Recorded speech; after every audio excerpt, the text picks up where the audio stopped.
이 시간에는 성도님들의 질문을 바탕으로 몇 가지 보충하여 설명하고 온전한 헌물에 대해 살펴보겠습니다.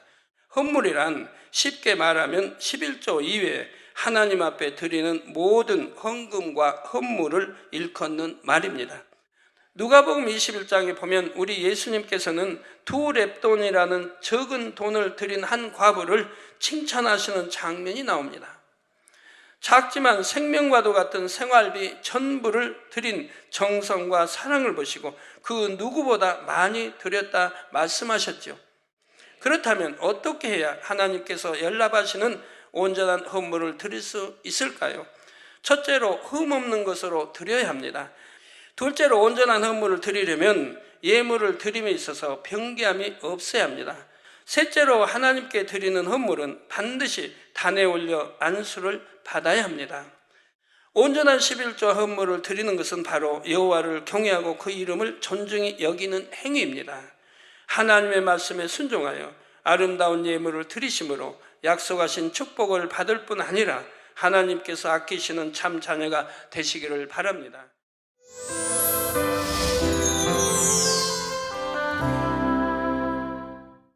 사랑하는 성도 여러분, 시청자 여러분, 온전한 11조 헌물 5번째 시간입니다. 요즘 세상 사람들은 자산, 곧 재산 관리에 관심이 많습니다. 가지고 있는 재산을 잘 운용하면 더 많은 부를 축적할 수 있기 때문입니다. 이를 전문적으로 관리해주는 전문가들도 있지요. 이들은 각자 연구한 자료와 신념을 바탕으로 자산을 어디에 투자하면 더 큰 이익을 얻을 수 있는지 고객에게 방법을 제안합니다. 지혜의 근본이신 하나님께서도 지금 여러분에게 부유해지는 방법을 제안하고 계십니다. 그것은 바로 온전한 11조와 헌물을 드림으로 하나님 나라에 투자를 하는 방법입니다. 부유해지는 참으로 확실한 길이지요. 그런데 이때 두 가지 원칙이 있습니다. 첫째는 반드시 믿음으로 심어야 한다는 것입니다. 둘째는 많이 심어야 많이 거둔다는 것이지요. 고린도후서 9장 6절에 적게 심는 자는 적게 거두고 많이 심는 자는 많이 거둔다 말씀하셨죠. 그러므로 우리 성도님들은 온전한 11조와 헌물을 드리되 반드시 믿음으로 또한 풍성히 드리시기 바랍니다. 그래서 싸울 것이 없도록 축복을 부으시는 하나님의 손길을 꼭 체험하시기를 주님의 이름으로 축원합니다. 우리 믿음으로 반드시 헌물이나 이러한 것은 믿음으로 드려야 되고 11조도 믿음으로 드리면 더 축복이죠. 그러나 11조는 혹여 믿음으로 드리지 아니했다 해도 하나님이 축복해 주시는 것입니다. 왜? 시험해 보라고 했으니까요. 그러면 시험하는 자는 시험해 보게 드린 자는 온전한 믿음으로 드린 거 아니지 않습니까? 그러지만 하나님은 축복해 주시겠다는 거예요. 그래서 참으로 기쁨과 감사함으로 온전한 믿음으로 11조 드렸다면 그 축복은 더 큰 것이죠. 당연한 것입니다. 사랑하는 성도 여러분, 지난 시간까지 온전한 11조를 드리는 방법을 7가지로 말씀드렸습니다. 기억하고 계시는지요?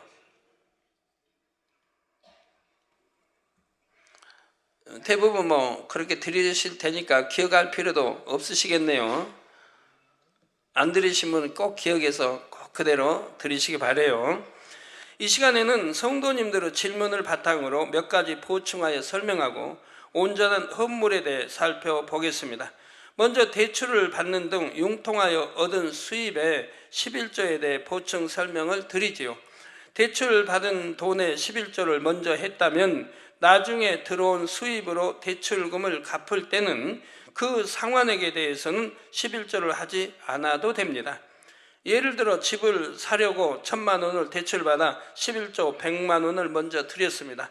그러면 나중에 1,000만 원의 수입이 생겨서 대출금을 갚고자 할 때는 그 1,000만 원에 대해서는 11조를 떼지 않아도 되지요. 대출금을 한 번에 갚지 않고 다달이 일정액씩 갚아 나간다면 그때도 그 액수만큼에 대해서는 11조를 떼지 않아도 되고요. 왜? 내가 총 수입에서 드렸기 때문에 그런 것입니다. 예를 들어 월급을 100만 원 받는데 매월 월급에서 30만 원씩 대출금을 갚는다면 이 30만 원의 11조는 드리지 않아도 됩니다. 이미 드려졌기 때문에 그런 것입니다. 30만 원에 대한 11조는 먼저 했으므로 나머지 급여 70만 원의 11조만 드리면 되지요. 자, 그래서 분별을 잘 하셔야 됩니다. 내가 믿음이 있다고 하면 대출을 받아도 11조까지 드릴, 미리 뗄 거를 계산하고 받아들이는 것이고요.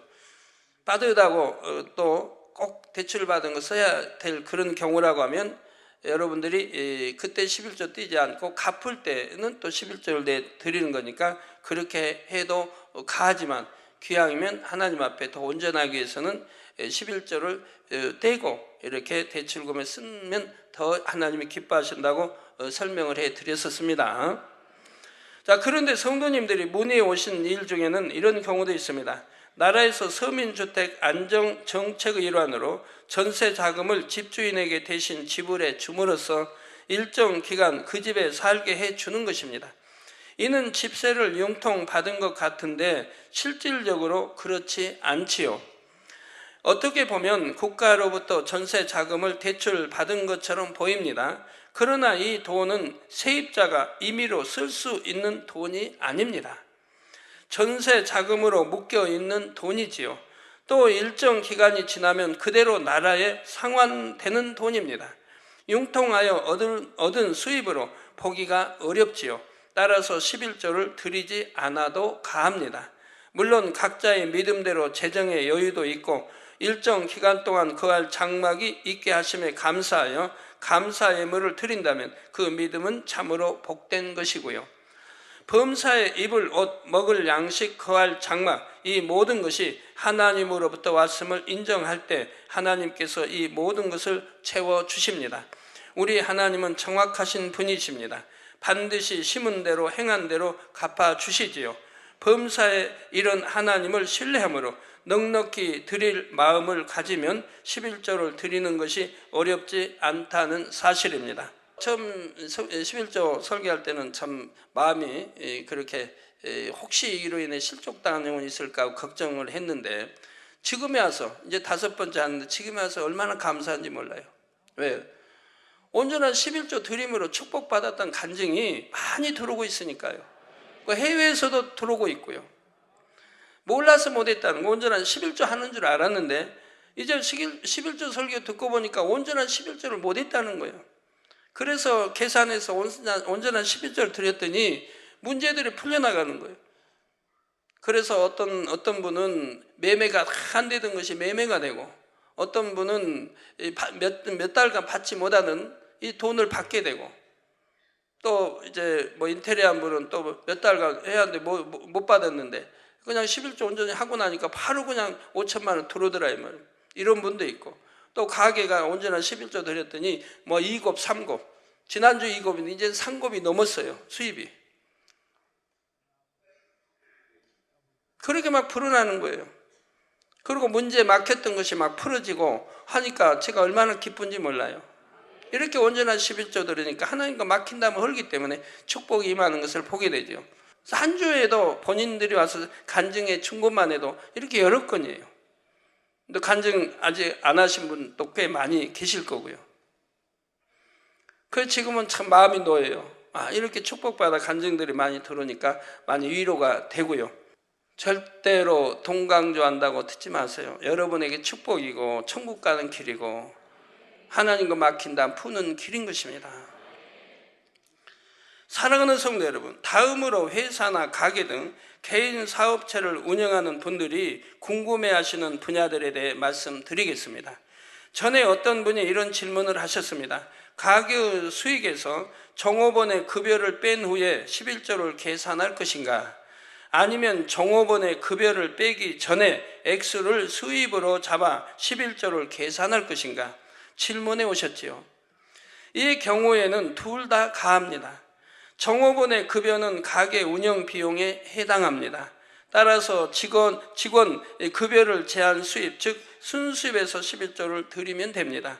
물론 어떤 분들은 더 크게 축복을 받고자 믿음으로 총 수입에서 무조건 11조를 떼는 분들도 있습니다. 그렇다고 해서 사업하시는 분들 모두가 꼭 이렇게 하셔야 한다는 말이 아닙니다. 다만 여러분의 마음에 더 큰 축복에 대한 믿음이 오고 회사나 가게의 모든 수입에 대해 전적인 권한을 가지고 있다면 도전해 볼 수 있는 것이지요. 그러면 하나님께서도 반드시 심은 대로 행한 대로 사업들을 축복해 주십니다. 본 교회의 실업인 선교회 회장님과 부회장님의 경우 무조건 회사의 총 수입에서 11조를 드린다고 고백하십니다. 종업원이 이제 많이 있는데 한 30명, 어떤 분 60명이 넘게 이렇게 종업원이 있는데도 그 종업원의 월급 주는 것까지 그 총 수입에서 11조를 뗀다. 그러니까 회사 힘으로 떼는 거예요. 그리고 본인의 또 개인 또 수입에서 또 떼고요. 부회장님은 이에 더하여 회사 수익 중 자신에게 돌아오는 분깃에 대해서도 개인의 이름으로 11조를 또 드리고 있지요. 회사 전체 이름으로 드리고 또 개인의 이름을 드리고, 이 두 분은 회사의 대표로서 회사 수익에 대해 전적인 권한을 갖고 있습니다. 이 권한이 있는 분이 있고 없는 분이 있다 이 말입니다. 어디는 사장이라고 해도 월급제 사장인 것도 있고 그건 권한이 없죠. 또 어떤 경우는 주주가 있어가지고 주주의 모임으로 회사가 설립되면 그 회장이라고 해도 그 권한이 있는 게 아닙니다. 자기 지분에 관한 권한만 있는 거죠. 이런 경우를 잘 분별하셔야 됩니다. 그러나 어떤 분은 사장으로 있으며 권한이 전적으로 있는 분이 있다 이 말입니다. 이런 분들은 믿음으로 하는데, 믿음으로 지금 우리 실업인 선교회 회장, 부회장은 하고 계십니다. 그러니까 하나님이 손해 갈까요? 믿음대로 축복해 주십니다. 그리고 또 회장 되신 분은 또 그런 간증합니다. 바로 금년에 돌아서 수출길이 또 열려서 국내 수입만 전에 수입도 있었는데 이제는 수출길이 열려가지고 이 큰 나라에 수출길이 열려서 계약을 만개를 했다고 하죠. 연료 절감 기계인데 만개를 해서 한 개당 6만 원의 수입인데 만 개면 6억 원의 수입이 있습니다. 그걸 계약을 했어요. 이건 시작에 불과한 거예요. 그래서 이 품목이 어디에 쓰이냐고 했더니 자동차, 선박에 쓰인대요. 그러면 자동차가 얼마나 많이 있습니까? 또 이웃나라 큰 나라인데.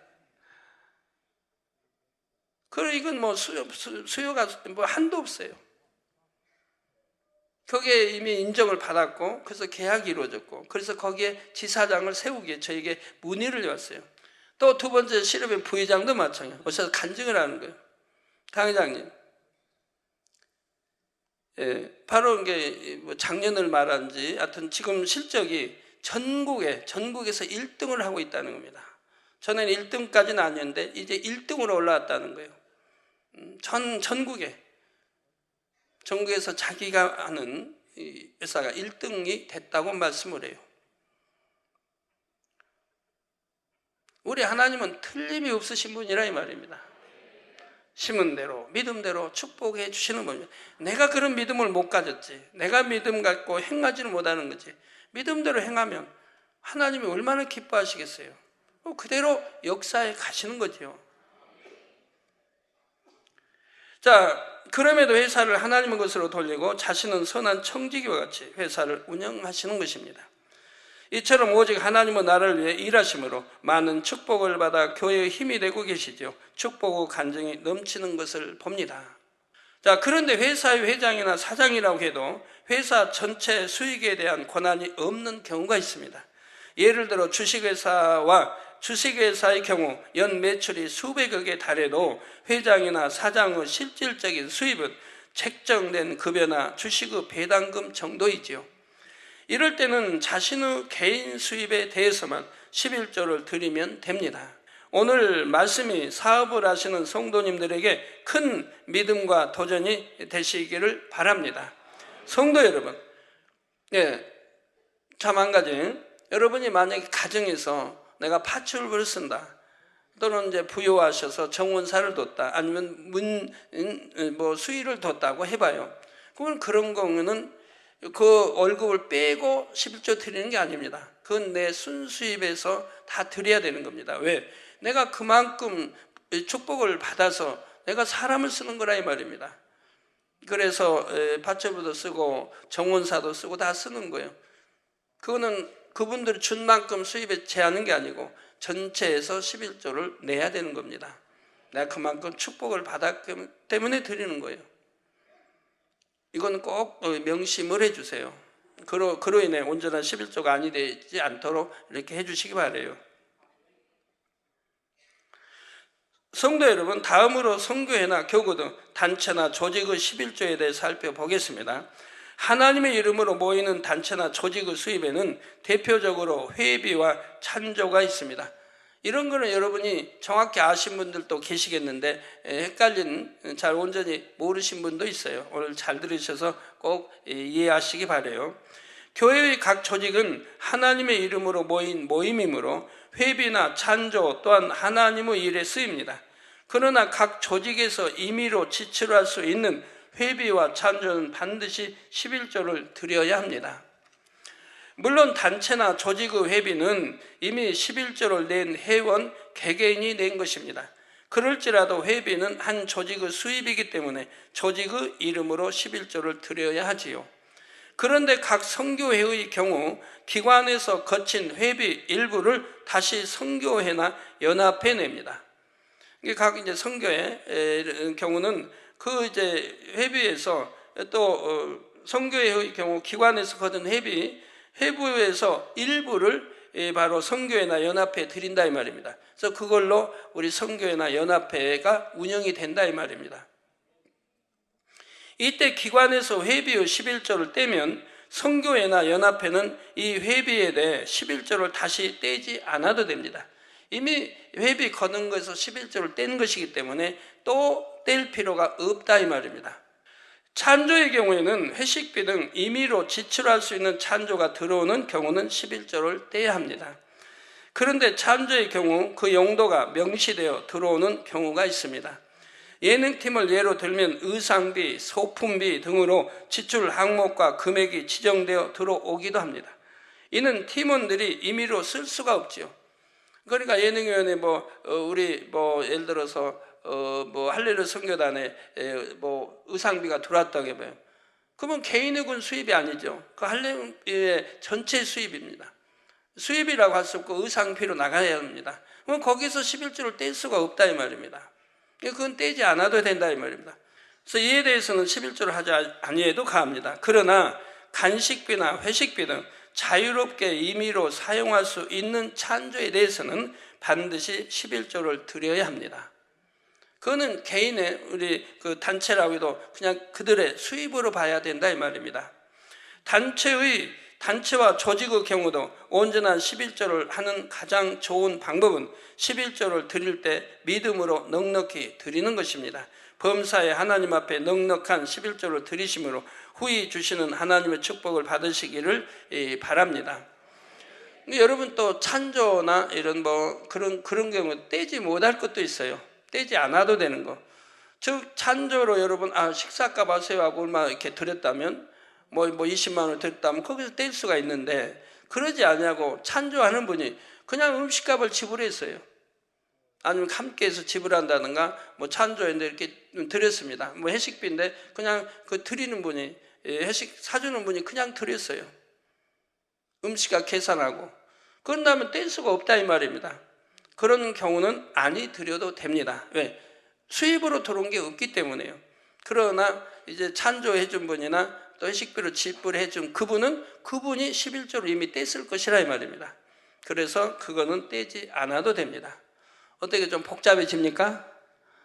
평소에 그렇게 해오셨으면 복잡할 거 없고, 혹이 아니했다면 하나 이제 또 이렇게 깨우쳐서 하나님 앞에 담이 되는 일이 없도록 해주시기를 바랍니다. 사랑하는 성도 여러분, 죄송합니다.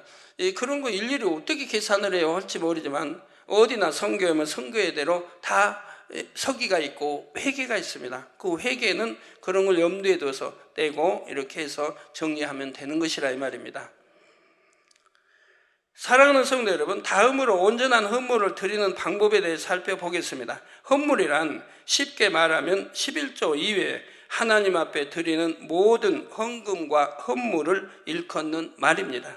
구약 성경 내기에 보면 번제, 소제, 화목제, 속제제, 석권제 등 다양한 제사가 나옵니다.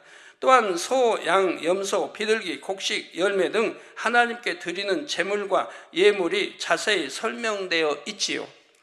오늘날 구약시대와 동일한 형식으로 제사나 예물을 드리는 것은 아니지만 대신에 그 의미를 살려서 각종 예배와 헌금을 드립니다.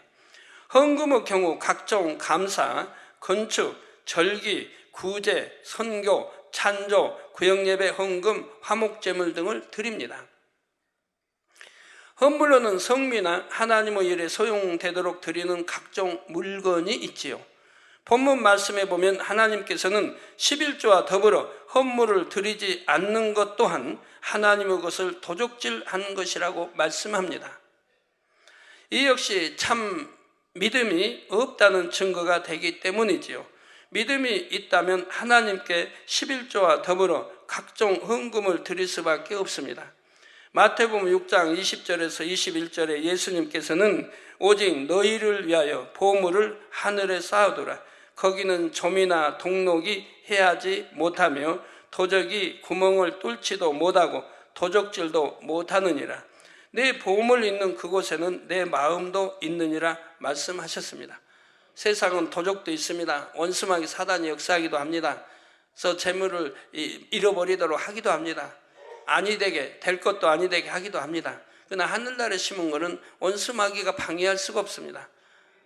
아니 될 것도 잘 되게 해주시고 될 건 더 잘 되게 하나님이 지켜주십니다. 그게 좀이나 동록도 없고 도적질도 못한다 이 말입니다. 그러니까 하나님께 심어진 것이 그래서 하나님이 심고 축복 주시는 것은 탄탄하게 성장해 가는 거예요. 잘못되어지지 않게 지켜주신다 이 말입니다.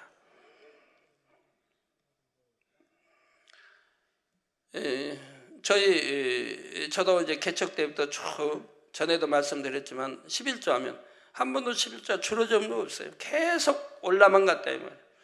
초신자 때부터 계속 올라만 거.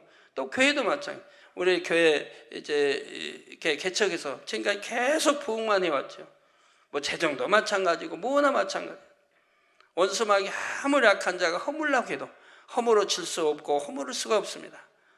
그리고 이제는 뭐 세계 위에 든든하게 하나님이 세워주시는 것, 세워가시는 것을 볼 수가 있는 것이죠. 진정 천국 소망이 있는 사람이라면 보물을 잠깐인 이 땅에 쌓는 것이 아니라 영원한 천국에 쌓아 나갑니다. 온전한 헌물을 드리면 천국의 상급이 쌓입니다. 또한 이 땅에 사는 동안에는 하나님께서 가정과의 또 사업들을 지키시고 축복해 주시죠. 제가 이렇게 참 온전한 11조를 설계하면서 한쪽에는 기쁨이 넘쳐요. 여러분들이 순종함으로 얼마나 축복받는 성도가 많이 나올까. 또는 저는 우리 성도가 절대로 가난한 성도 없도록 부유한 성도로 만들고 싶어요. 제 마음에는 자신이 있는데 여러분이 얼만큼 믿고 순종하느냐에 따라서 할 수가 있다 이 말입니다. 자신이 있다 이 말입니다. 여러분이 순종해 오시면 모두 부유하게 할 수 있고 아픈 사람 없도록 아픈 사람 모두 치료해서 다 건강하게 할 자신이 있고요. 여러분들이 순종만 해주시면 다 부유하게 여러분 될 수 있다 이 말입니다. 특히 감사헌금이나 각종 절기헌금을 드리는 것은 우리에게 임한 모든 복이 하나님께로부터 말미암았음을 인정하고 감사하는 행위이지요. 신명기 16장 16절에서 17절에 보면 너희 중 모든 남자는 1년 3차 곧 무교절과 칠칠절과 초막절에 내 하나님 여호와의 택하신 곳에서 여호와께 보이되 공수로 여호와께 보이지 말고 빈손으로 여호와 앞에 나오지 말라는 거죠. 각 사람이 내 하나님 여호와의 주신 복을 따라 그 힘대로 물건을 드릴지니라 말씀하셨죠. 성경에 보면 힘대로 드린 사람들이 나옵니다. 사렙다 과부든 또 신약에도 우리 주님이 칭찬하신 과부든 생활비 전부를 드렸다. 오히려 주님이 아이고 저렇게 전부들 뭘로 먹고 살려고 하나 그러신 게 아니라 오히려 칭찬을 하셨다 이 말입니다. 또 구약에도 하나님 성전을 짓는다든가 또 모세 때 한다든가 힘껏 드렸다 이 말입니다. 그러므로 바로 축복이 임한 걸 볼 수가 있다 이 말입니다. 즉 절기마다 하나님 앞에 나와 감사를 드리되 빈손으로 나오지 말고 여호와께서 각자에게 주신 복을 따라 예물을 드리라 힘껏 드리라 말씀하지요. 저는 무조건 말씀대로 살아왔기 때문에 초신자 때도 부채가 많을 때도 힘껏 드렸고 지금도 그러고 항상 그렇게 행해왔습니다. 감사하지 않은 것은 결국 모든 감사의 조건을 하나님께서 주셨음을 믿지 못한다는 것이죠. 나는 형편이 어려워서 드릴 것이 없다고 생각할 수도 있습니다. 그러나 하나님께 드릴 것이 전혀 없는 사람이 얼마나 있겠습니까? 누구나 지극히 작은 것이라도 드릴 것이 있지요. 하나님께 드리는 예물은 액수가 중요한 것이 아닙니다. 작은 것을 드리더라도 사랑과 정성을 담아 드리는 것이 중요하지요. 그렇기 때문에 하나님께서도 일부 제사에 대해서는 가난해서 소를 제물로 드릴 수 없다면, 즉 하나님이 기뻐하신다면 소든 양이든 드려야 되는데 그리 드릴 수 없다면 형편대로 양이나 비둘기를 드리도록 하셨습니다. 누가복음 21장에 보면 우리 예수님께서는 2렙돈이라는 적은 돈을 드린 한 과부를 칭찬하시는 장면이 나옵니다. 작지만 생명과도 같은 생활비 전부를 드린 정성과 사랑을 보시고 그 누구보다 많이 드렸다 말씀하셨죠. 저 많이 드린 거 아니겠습니까? 수입 100만 원 있는 사람이 만약에 30을 하나님께 드렸다. 그런데 이런 경우는 생활비 전부를 드렸으니까 내 수입에 그냥 전부를 드렸다 해도 과언이 아니죠. 그러니 우리 주님이 안타깝다 하신 게 아니라 칭찬하셨다 이 말입니다. 우리 하나님이 사랑하신다 또는 칭찬하신다면 당연히 그 축복이 가지 않겠습니까? 그렇다면 어떻게 해야 하나님께서 연락하시는 온전한 헌물을 드릴 수 있을까요? 첫째로 흠없는 것으로 드려야 합니다. 구약 성경에 보면 하나님께 제물을 드릴 때는 반드시 흠없는 것으로 드려야 함을 거듭 강조하여 말씀하십니다. 말라기 1장 8절에도 보면 만군의 여호와가 이르노라 너희가 눈먼 희생으로 드리는 것이 어찌 악하지 아니하며 저는 것 병든 것으로 드리는 것이 어찌 악하지 아니하냐. 이제 그것을 너희 총독에게 드려보라. 그가 너를 기뻐하겠느냐 너를 간압하겠느냐 하고 이스라엘을 책망하십니다. 세상에서도 존귀한 사람에게 선물을 할 때는 상한 것, 흠 있는 것을 드리지 않습니다. 가장 좋은 것으로 골라서 정성껏 포장하여 드리죠. 여러분 자녀가 부모님에게 드릴 때도 또는 형제 서로 어떤 선물을 드린다 해도 흠 있는 것으로 드리겠습니까? 예를 들어 짐승을 드린다면 깨끗한 것으로 드리지 흠 있는 것 절룩발이로 또는 잘못된 것으로 드리겠습니까? 과일을 드려도 어찌하면 단 거에서 단 것으로 드리지 아무 데나 사가지고 달지 않은 거 드리면 먹는 사람이 안 먹을 텐데요. 달지 않으니까. 그러면 아무 드려도 소용이 없는 거죠. 하나를 드려도 과일이라면 단 것을 찾아 드려야 할 것이고 흠 없는 것으로 드려야 할 것이고 썩어가는 거 드리면 되겠습니까? 골문 거 드리면 되겠습니까? 하물며 만군의 여호와 우리 하나님께는 얼마나 귀한 것으로 드려야 하겠습니까? 흠이 없는 예물이란 예물을 드리는 사람의 마음과 드리는 예물에 흠이 없어야 함을 뜻합니다. 고린도후서 9장 7절에 보면 각각 그 마음에 정한 대로 할 것이요 인색함으로나 억지로 하지 말지니 하나님은 즐겨내는 자를 사랑하시느니라 했습니다. 즉 흠이 있다. 오늘날은 뭐 짐승으로 드리는 게 아닙니다. 새로 드리는 게 아닙니다. 그러면 구약에 흠이 있고 절름발에 눈이 멀고 이런 게 무슨 뜻입니까? 오늘날로 말하면은 인색함으로 드린다든가 기쁘지 않게 기쁨으로 드리지 못한다든가 억지로 드린다든가 이런 것을 말하는 거죠. 자, 드리긴 드리는데 아까워하는 마음, 인색한 마음으로 억지로 드린다면 하나님께서 어찌 기쁨으로 받으실 수 있겠습니까? 또한 하나님과의 사이에 죄의담이 있는 채로 또는 형제와 불목하면서 드리는 예물 또한 기쁨이 될 수 없지요. 그래서 형제와 더군다나 우리 믿음의 형제와 불목한다고 하는 것은 전혀 하나님이 기뻐하지 않으신 거예요. 그러므로 하나님께 예물을 드릴 때는 무엇보다도 기쁜 마음으로 드려야 합니다. 죄나 허물이 있다면 회개하고 돌이켜 담을 헐고 형제와 풀일은 풀고 나서 예물을 드려야 하나님께서 기쁘게 연락하시죠. 그래서 두루 항상 화목하라는 것이에요. 화목하지 않은 곳에는 반드시 사단이 역사하고 있다는 걸 아셔야 됩니다.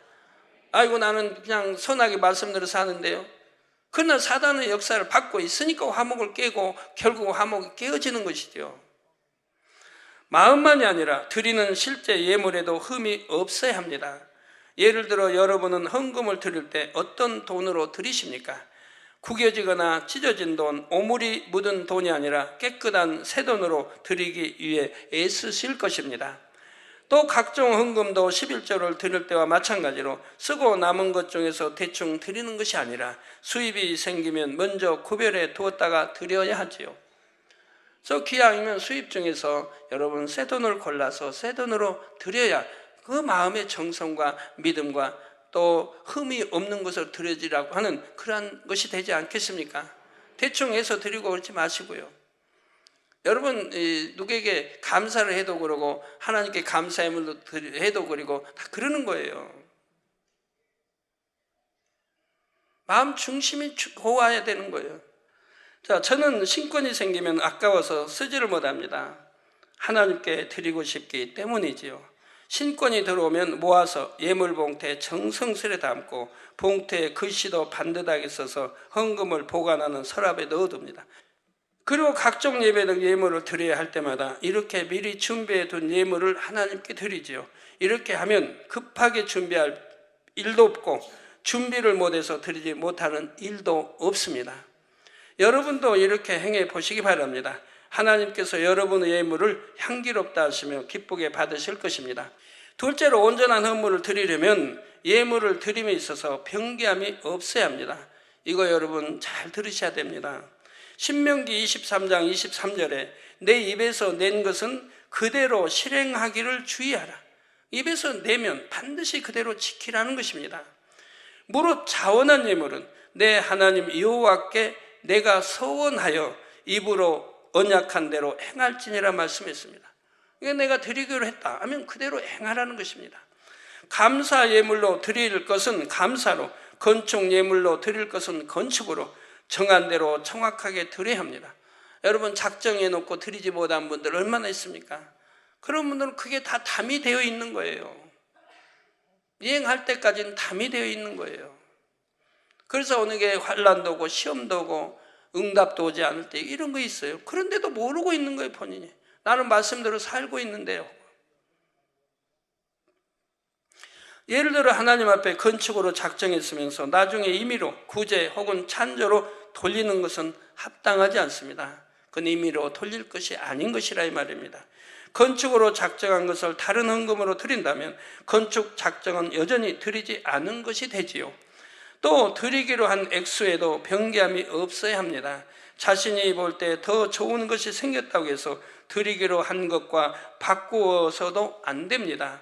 하나님께 드리기로 마음을 먹는 순간부터 그것은 이미 하나님의 것으로 구별되기 때문입니다.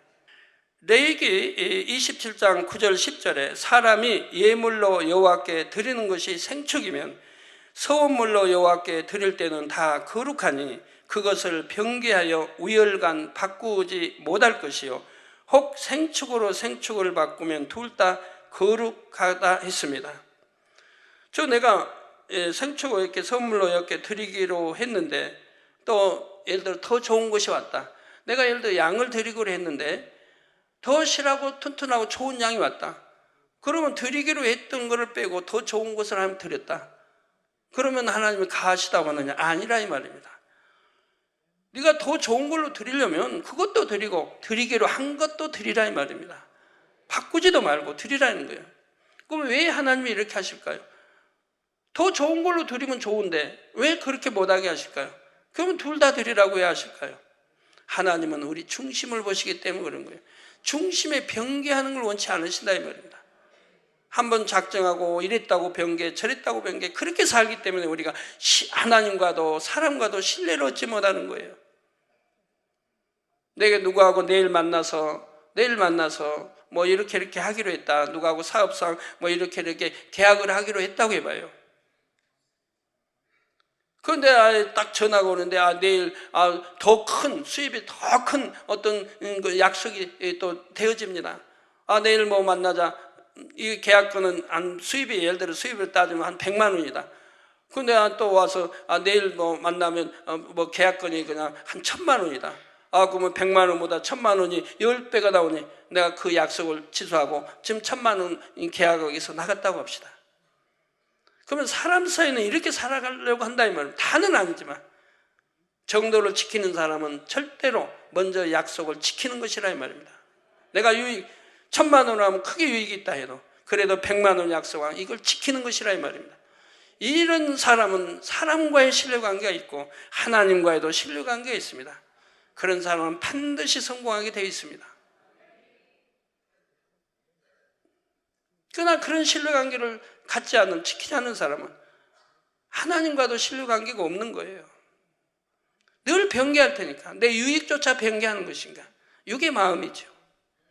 하나님은 그런 걸 싫어하시기 때문에 변개하지 말라고 이렇게 말씀을 주시는 것이라 이 말입니다. 약속한 것은 반드시 지키라 하는 것이지요. 더군다나 하나님과의 약속은 더더구나 말할 거 없는 것이죠. 그래서 그 변개하여 두 우열간 바꾸지 못할 것이요 또 생축으로 생축을 바꾸면 둘 다 거룩하다. 그러니까 바꾼 것까지 다 드리라는 거죠. 사울이 자기 생각을 쫓아 하나님께 유익되게 제사 드린다고 왕도 잡아오고 좋은 거다 뭐 소고 뭐 좋은 거 가지고 왔지 않습니까? 그런데 하나님이 기뻐하셨나요? 하나님 다 멸해버리라고 했는데 전혀 기뻐하지 않았습니다. 그걸로 인해 사울은 이미 하나님과의 신뢰관계가 무너져버린 것이라 이 말입니다. 정녕 더 좋은 것을 드리기 원한다면 둘 다 드리라 하시는 겁니다. 변개하지 말라는 것이죠. 셋째로 하나님께 드리는 헌물은 반드시 단에 올려 안수를 받아야 합니다. 구약시대에도 하나님께 드리는 제물은 제사장이 안수하고 제사장의 주관하에 드렸지요. 이렇게 안수하는 것에는 죄를 제물에 전가하는 것 외에도 여러 가지 의미가 있습니다. 그중 하나가 바로 하나님의 것으로 인친다는 의미이지요. 그래서 오늘날 예배 시간에 드린 헌금에는 주의 종이 손을 얹고 안수 기도를 하는 것입니다. 더군다나 주의 종들이 많이 있는데 이런 헌금 기도할 때는 아무나 하는 게 아니에요. 전도사 목사 있다면 태수 목사 있고 아니면 영적으로 더 위에 있는 분들이 단에 이제 같이 있다면 할 수 있어야 되는 거예요. 영적으로 하나님과 더 먼저 있는 분이, 더 사랑받는 분이. 그래야 그게 축복이 더 가는 거죠. 성도들이 드린 예물을 하나님께서 받으시도록 하나님의 것으로 구별하여 인치는 것이지요. 그러므로 하나님께 드리는 것은 단으로 올려서 기도를 받아야 하나님께서 연락하신 것이 되고 드린 손길에 온전한 축복이 임합니다. 또한 드린 예물이 교회의 재정이 되어 온전히 하나님의 뜻대로 쓰이게 되죠. 이것을 꼭 명심하실 수 있기를 바랍니다. 결론을 말씀드립니다. 사랑하는 성도 여러분, 오늘로써 온전한 11조와 헌물에 대한 설교를 마칩니다. 온전한 11조와 헌물을 어떻게 드려야 하는지 5시간에 걸쳐 자세히 살펴보았습니다. 우리가 하나님의 뜻, 곧 진리를 바로 알고 신앙생활을 할 수 있다는 것은 참으로 큰 복입니다. 하나님의 계명은 결코 무거운 것이 아니지요. 믿음만 있다면 절대로 무거운 것이 아닙니다. 오히려 그 계명 또한 그런 것들은 오히려 우리에게 축복을 주시고자 하는 하나님의 뜻이니까요. 사람 편에서 아무리 하나님의 뜻대로 행한다고 해도 하나님께서 내 뜻이 아니라고 말씀하신다면 얼마나 허무합니까? 하나님의 뜻을 바로 알아서 그 뜻대로 신앙생활을 할 때 하나님의 기쁨이 될 수 있고 약속하신 축복을 받을 수가 있습니다. 무엇보다도 구원의 확신이 있으므로 천국을 향해 기쁘게 달려갈 수가 있지요. 하나님께서는 온전한 11조를 드리면 싸울 것이 없도록 복을 주시고 사업터를 지켜주신다 약속하셨습니다. 또한 말라기 3장 12절에 보면 너희 땅이 아름다워짐으로 열방이 너희를 복되다 하리라 만군의 여호와의 말이니라 말씀하셨습니다. 날이 갈수록 이 성결의 복음은 세계 곳곳의 더 많은 영혼들에게 전파될 것입니다. 이에 따라 여러분은 하나님의 뜻대로 행하여 축복받은 성도의 표본이 되어 칭송받게 되지요. 많은 이들이 여러분을 보고 복되다 고백할 것입니다. 또한 말라기 3장 16절 후반절에서 17절에 여호와를 경외하는 자와 그 이름을 존중히 여기는 자를 위하여 여호와 앞에 있는 기념책에 기록하셨느니라. 여호와 앞에 있는 기념책에 누가 기록되어 있다고요? 여호와를 경외하는 자, 그 이름을 존중히 생각하는 자를 위하여 여호와 앞에 있는 기념책에 기록하셨느니라. 만군의 여호와가 이르노라. 내가 나의 정한 날에 그들로 나의 특별한 소유를 삼을 것이요. 저 하나님의 백성, 하나님의 아들, 딸 삼을 것이요. 또 사람이 자기를 섬기는 아들을 아낌같이 내가 그들을 아끼리니 말씀하셨습니다. 부모가 자식들을 아끼지 않은 부모 어디 있습니까? 혹가다 버린 부모들 빼고는요.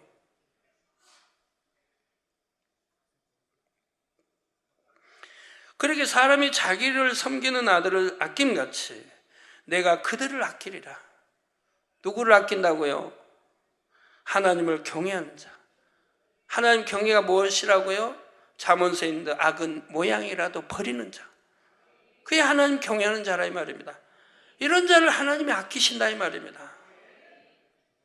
그리고 하나님의 여호와를 경외하는 자, 또 이름을 존중히 생각하는 자, 이런 자라면 당연히 하나님의 말씀에 순종할 것입니다.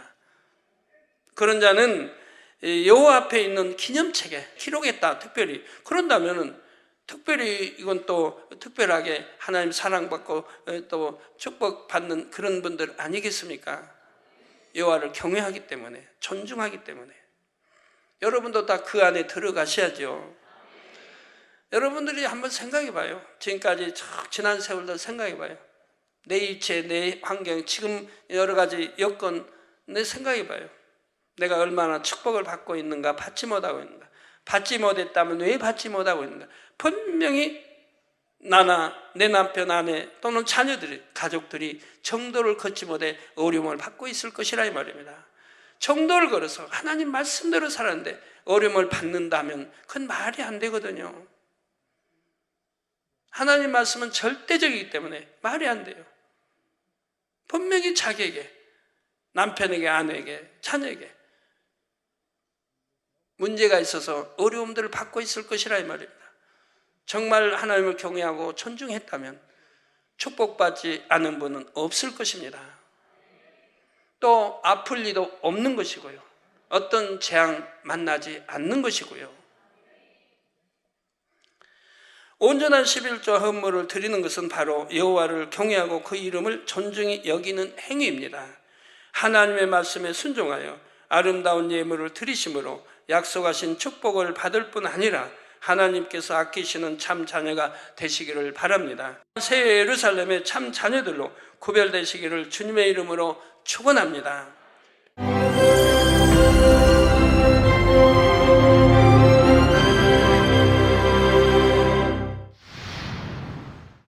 할렐루야. 전능하신 사랑의 아버지 하나님, 이 시간 기도받는 모든 성도님들 위해 안수하여 주옵소서. GCN 방송 시청자들이 인터넷과 화상을 통해 기도받는 지교회와 지성전, 그리고 전 세계 하나님의 자녀들 위에도 시공간을 초월하여 역사하여 주시기를 원합니다. 믿어지는 믿음을 주시고 부정적인 생각과 의심의 세력을 물리쳐 주옵시며 모든 시험 환난도 물리쳐 주옵소서. 머리부터 발끝까지 오장육부 뼈 마디마디 온몸의 신경 조직 세포 등 아픈 곳마다 성령의 불로 태우시고 근본의 빛으로 역사하여 주옵소서. 예수 그리스도의 이름으로 명하노니 원수마귀 사단 모든 질병 균 연약함아 물러가라. 빛이여 임하라. 모든 불치 난치병도 성령의 불로 태워 깨끗게 하여 주옵소서. 말라리아를 비롯한 모든 풍토병도 물리쳐 주옵소서. 감기, 기침, 열, 몸살, 독감 등 각종 유행성 질병도 다 물러가라. 어떠한 유행성 질병 균도 틈타지 않게 지켜 주옵소서. 위암, 폐암, 간암, 유방암, 자궁암, 대장암, 피부암 등 각종 암과 에이즈, 백혈병, 뇌졸중, 고혈압, 저혈압, 심장병, 폐병, 위장병, 당뇨, 부인병, 피부병, 갑상선 질환과 모든 염증도 깨끗게 하여 주옵소서. 소아마비, 중풍, 관절염, 디스크도 온전케 하여 주옵소서. 요통, 두통, 신경통을 비롯한 모든 통증은 사라질지어다. 간질, 자폐증, 우울증, 조울증, 노이로제 등 모든 정신질환도 물러가라. 모든 마비된 것도 풀어지고 일어나 걷고 뛸지어다. 눈도 잘 보이게 하옵시고 귀도 잘 들리게 하여 주옵소서. 소경은 눈을 뜨고 기머거리는 들으며 벙어리는 말할지어다. 각종 사고, 후유증도 깨끗게 하시고 부러진 뼈도 붙여 주옵소서. 화상 입은 것도 온전케 하옵시고 화기암 물러가라. 열도 물러가라. 아버지 흉터 나지 않게 역사해 주시기 원합니다. 마약을 비롯하여 각종 약물과 독극물 중독도 깨끗함을 입을지어다. 죽은 신경과 세포가 살아나며 죽은 자도 살아나게 하여 주옵소서. 잉태의 축복도 주시기를 원합니다. 잉태의 축복을 받으라. 예수 그리스도의 이름으로 명하노니 원수마귀 사단아, 하늘 공중 곳에 잡은 악의 영들아 물러가라. 그의 사자들도 물러갈지니라. 이 땅의 악한 영, 더러운 영, 거짓되고 간사한 영, 의간질하고 미혹하는 모든 어둠들은 물러가라. 모든 흉악의 결박을 풀고 어둠아 물러가라. 빛이여 임하라. 아버지 하나님, 부르짖어 기도할 수 있는 능력을 주시고 죄를 버리고 성결될 수 있는 능력을 주옵소서. 영원히 잘됨같이 범사에 잘되게 하시고 가정의 복음화도 이루어 주시기를 원합니다. 한 주간도 모든 사고와 재앙으로부터 지켜주시고 불통이 없는 형통한 삶을 살 수 있도록 축복해 주옵소서. 성령의 불담으로 천군 천사와 주님의 불꽃 같은 눈동자로 모든 하나님의 자녀들과 가정, 일터, 사업들을 지켜주시기를 원합니다. 학생들에게 지혜와 명철을 더하시고 공부할 수 있는 뜨거운 마음과 열정도 더하여 주옵소서. 마음과 생각을 세상에 빼앗기지 않도록 지키시고 하나님을 뜨겁게 사랑하는 학생들로 축복하여 주옵소서. 하나님의 자녀들이 먹으나 마시나 입으나 무엇을 하든지 하나님 앞에 영광 돌리는 삶이 되게 축복하여 주시기를 원합니다. 나는 하나님을 만났노라, 체험했노라, 응답 받았노라, 축복 받았노라 간증하는 입술이 되게 역사하여 주옵소서. 아버지 하나님 감사합니다. 홀로 영광 받으옵소서. 우리 주 예수 그리스도의 이름으로 기도하옵나이다. 아멘.